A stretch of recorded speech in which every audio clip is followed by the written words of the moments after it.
ये इश्क नहीं आसा इतना ही समझ लीजिए, ये इश्क नहीं आसा इतना ही समझ लीजिए, एक आग का दरिया है और डूब के जाना है।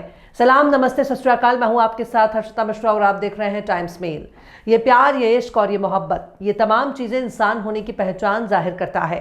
खासकर ये इश्क दो इंसानों में हो सकता है, जानवरों में हो सकता है, जानवर और इंसान के बीच इश्क हो सकता है, औरत और मर्द में इश्क हो सकता है। लैला और मजनू का इश्क आज भी प्यार करने वाले याद करते हैं, पर जब सियासी तौर पर कोई इश्क फरमाया जा रहा हो तब ना कोई उसूल होता है और ना कोई नजरिया।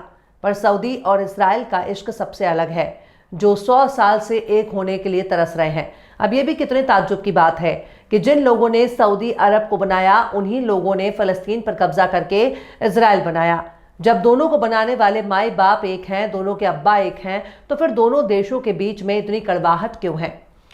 अब सऊदी अरब और इजराइल के बीच ताल्लुकात बहाल करने के लिए फिर से नई शुरुआत तेज हो गई है। जल्द ही सऊदी अरब के किंग सलमान के साथ नेतन्याहू डांस पार्टी कर सकते हैं। जल्द ही सऊदी अरब के शहजादे के साथ नेतन्याहू गलबैया कर सकते हैं। हो सकता है कि जल्द ही दोनों देशों के बीच नाच गाना और खान पान भी देखने को मिल जाए। वैसे भी इश्क और मुश्क छुपाए नहीं छिप सकता, चाहे वो इजराइल और सऊदी के बीच ही क्यों ना हो। जिस तरह से इजराइल सऊदी अरब के साथ रिश्ते नॉर्मल करना चाहता है, ठीक उसी तरह से सऊदी अरब भी इजराइल के साथ अपने रिश्ते बहाल करना चाहता है। पर सवाल है कि सऊदी अरब ने गजा में मारे गए लाखों लोगों के लिए आखिर क्या किया? क्या सऊदी अरब खुद को सीरिया की तरह नहीं देखना चाहता?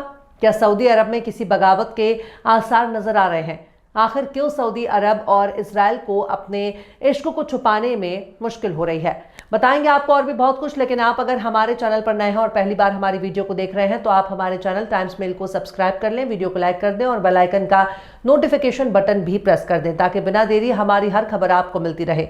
लौटते हैं अब खबर की तरफ।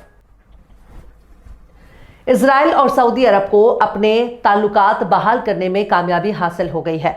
इसके लिए सऊदी अरब फिलिस्तीन देश की मांग छोड़ने पर राजी हो गया है। अब सऊदी अरब गजा से जंग खत्म करने की शर्त पर इजराइल के साथ अपने रिश्ते बहाल कर सकता है। पर ऐसा टाइम्स मेल का दावा नहीं है, बल्कि इजराइल मीडिया हारेट्स ने अपनी रिपोर्ट में बताया है। हारेट्स ने मंगल के रोज अपनी रिपोर्ट में दावा किया है कि गजा में युद्ध विराम समझौते से रिश्ते बहाल हो सकते हैं। हारेट्स ने अपने सूत्र के हवाले से दावा किया है कि इजराइल के जरिए फिलिस्तीन राज्य की मान्यता के लिए सऊदी अरब की मांग पर सहमति जताने के बजाय दोनों पक्ष इस बात पर सहमत हुए हैं कि इजराइल फिलिस्तीनी राज्य बनाने की ओर एक धुंधला रास्ता तैयार करेगा। मंगल के रोज इस रिपोर्ट के आने के बाद पूरी दुनिया में सऊदी अरब और इजराइल के इस समझौते पर सवालों का दौर शुरू हो गया। सबसे ज्यादा सऊदी अरब पर सवालों की उंगली उठना शुरू हो गई है, जिसके बाद दोनों ही देशों ने हारेट्स की इस रिपोर्ट पर झूठ करार दिया है। Israeli media outlets times of Israel ने बताया है कि इजराइल के प्रधानमंत्री बेंजामिन नेतन्याहू के दफ्तर ने इस रिपोर्ट को खारिज कर दिया है। वहीं सऊदी अरब ने भी इस रिपोर्ट में किए गए दावे से इनकार किया है।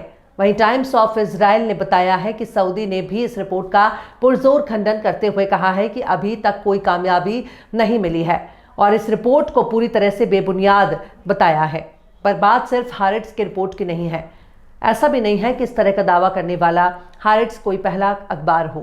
मंगल के रोज ही Israeli media outlet Jerusalem Post ने भी दावा किया है कि सऊदी अरब के अधिकारियों ने अमेरिका के नवनिर्वाचित राष्ट्रपति डोनाल्ड ट्रंप के सहयोगियों को सूचित किया है कि सऊदी अरब इजराइल के साथ ताल्लुकात तब तक बहाल नहीं करेगा जब तक कि वो गजा में जंग को खत्म नहीं करता। जेरूसलम पोस्ट ने अपनी खबर में लिखा है कि हालिया हफ्तों के दौरान क्राउन प्रिंस मोहम्मद बिन सलमान के नेतृत्व में सऊदी अधिकारियों ने ट्रंप के करीबी लोगों से मुलाकात की, जिनमें मिडिल ईस्ट के लिए ट्रंप के होने वाले राजदूत स्टीव विटकॉफ भी शामिल थे। जेरूसलम पोस्ट ने सूत्रों के हवाले से बताया है कि सऊदी अधिकारियों ने विटकॉफ को बताया कि गजा में जंग खत्म होने के बाद ही दोनों देशों के बीच नॉर्मलाइजेशन मुमकिन हो सकेगा। हालांकि सऊदी क्राउन प्रिंस मोहम्मद बिन सलमान सार्वजनिक तौर पर कह चुके हैं कि इजराइल गजा में नरसंहार कर रहा है।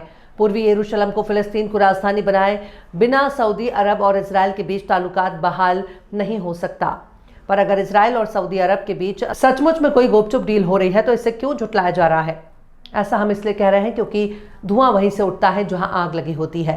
अभी बीते सितंबर महीने में ही द अटलांटिक की एक रिपोर्ट आई थी, जिसमें सऊदी अरब के क्राउन प्रिंस मोहम्मद बिन सलमान ने अमेरिकी विदेश मंत्री एंटनी ब्लिंकन से कहा कि वो निजी तौर पर फिलिस्तीन की कोई परवाह नहीं करते।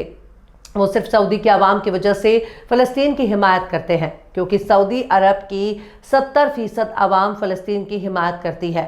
खैर, ये बात अलग है कि सऊदी अरब इस तरह की तमाम दावों को नकार देता है, पर जिस तरह से हर साल राजधानी रियाद में नाच गाने का आयोजन करता है, उस नाच गाने पर सवाल उठता ही रहता है कि आखिर नबी की सरजमीन पर ऐसी बेहयाई क्यों हो रही है। सऊदी अरब में होने वाले तरह तरह के बदलाव इस और भी इशारा कर रहे हैं कि सऊदी अरब खुद को बदलने के लिए बेताब हो रहा है। सऊदी अरब की हालिया चंद सालों में नजर आने वाली बहुत ही हरकतों को मुस्लिम दुनिया में पसंद नहीं किया जाता। सऊदी अरब भूल रहा है कि उसके बादशाहों ने मुसलमानों की सबसे बड़ी खिलाफत यानी खिलाफत उस्मानिया से बगावत करके खुद को अलग देश के तौर पर कायम कर लिया, वरना आज भी सऊदी अरब का नाम हिजाज ए मुकद्दस होता। एक खानदान के नाम पर हिजाज का नाम बदलकर सऊदी रखा गया, यानी सऊद का अरब। खिलाफत उस्मानिया से टूटने के बाद अरब की सरजमीन पर यूरोप और अमेरिका के लिए नए दरवाजे खुल गए। इसलिए अमेरिका सऊदी अरब से ठीक वैसे ही प्यार करता है जैसा इजराइल से करता है। वहीं अगर गजा की बात की जाए तो इजराइल के हमले की वजह से कमाल अदवान हॉस्पिटल में आग लग गई है, जिसे मैनुअली तरीके से बुझा दिया गया है। अल जजीरा के मुताबिक यह आग आईसीयू में लग गई थी। इजराइल इस हॉस्पिटल में बीते कई हफ्तों से बार बार हमला कर रहा है। अस्पताल के डायरेक्टर हुसैन अबू सूफिया ने बताया कि अस्पताल में तकरीबन 50 लोग जख्मी हैं, जिनमें से कई को बहुत ही देखभाल की जरूरत है। इस हफ्ते की शुरुआत में अबू सफिया ने कहा था कि इजरायली स्नाइपर्स के आईसीयू पर गोलीबारी की थी। उन्होंने कहा कि ये एकमात्र विभाग है जो नॉर्दर्न गजा में आईसीयू सेवाएं प्रदान करता है। कमाल अदवान हॉस्पिटल के सामने की खिड़कियों से कई अन्य गोलियां चली हैं। खैर, अगर सऊदी अरब ने इजराइल के साथ समझौता करके अपने रिश्ते बहाल कर लिए हैं तो फिर इसमें कोई हैरानी नहीं होनी चाहिए, क्योंकि अरब के बाकी देशों ने इजराइल के साथ पहले ही अपने रिश्ते बहाल कर रखे हैं। इजराइल तो चाहता ही है कि अरब देशों के साथ उसके रिश्ते बहाल हो जाएं, ताकि उसके लिए अरब में घुसना बेहद आसान हो जाए। इससे बहाने कम से कम सऊदी अरब के चेहरे से मुखौटा तो हट जाएगा, क्योंकि इनको किसी से कोई सरोकार ही नहीं है। ये सिर्फ अपनी बादशाहत को कायम रखना चाहते हैं। बहरहाल, चलते चलते आखिर में मिर्जा गालिब ने भी क्या खूब फरमाया है। अर्ज़े नियाज इश्क के काबिल नहीं रहा, अर्ज़े नियाज इश्क के काबिल नहीं रहा, जिस दिल पे नाज था मुझे वो दिल नहीं रहा। फिलहाल इस खबर में बस इतना ही। इस खबर को आप हमारे साथी शम्स तबरेज़ की कलम से सुन रहे थे। आपको कैसा लगा कमेंट बॉक्स में ज़रूर से बताइए। वीडियो पसंद आए तो हमारे वीडियो लिंक को फेसबुक, ट्विटर, व्हाट्सएप पर अपने रिश्तेदार, यार, दोस्तों को भी शेयर करें। और बेबाक, निष्पक्ष, स्वतंत्र पत्रकारिता को सपोर्ट करने के लिए आप हमारे चैनल टाइम्स मेल को जरूर से सब्सक्राइब करें। और हाँ, बेल आइकन की घंटी वाली बटन आप जरूर से दबाएं, ताकि आपको हमारे आने वाले नए वीडियो की नोटिफिकेशन फौरन ही मिल जाए। फिर मिलता है किसी और वीडियो में एक नई खबर के साथ। हर्षिता मिश्रा को दीजिए इजाजत। जय हिंद। अगर अभी तक आपने हमारे चैनल टाइम्स मेल को सब्सक्राइब नहीं किया है तो जल्दी से सब्सक्राइब कर दें और बेल आइकन भी प्रेस कर दें।